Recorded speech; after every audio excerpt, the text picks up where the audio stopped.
नया डिजाइन के चोली चलई पेन्ही की नई गे। म्यूजिक डायरेक्टर धीरज राज।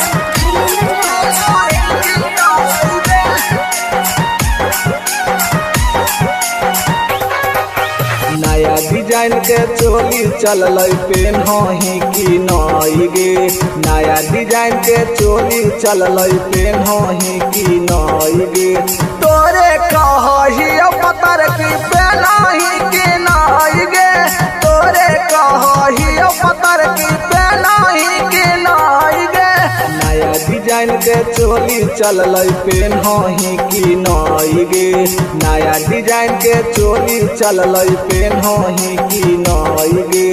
तोरे कही पतर की पेन्ही की नई गे। तोरे कही पतर की पेन्ही की नई गे।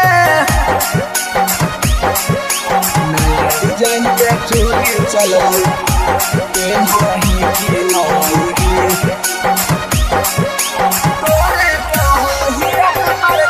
म्यूजिक डायरेक्टर धीरज राज।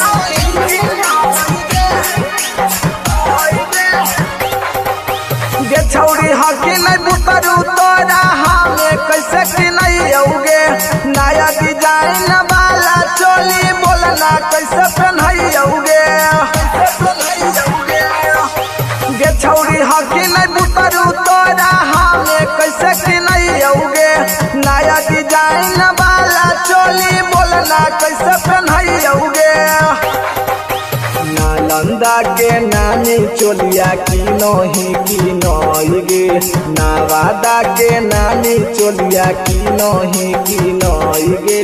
तोरे कही गोर की पेन्ही की नई गे।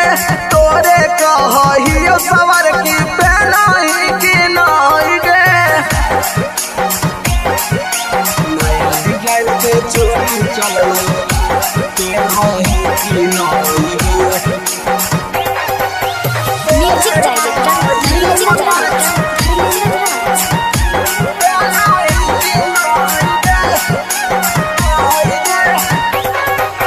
गे छौरी गाँव टोला शहर भी कोई रास्ता रास्ता गे।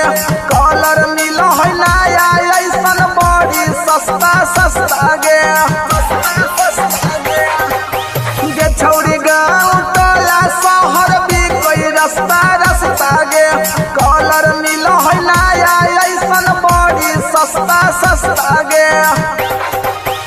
अंकित बाबू से पैसा लेके घूमही की नई गे। अंकित बाबू से पैसा लेके घूमही की नई गे।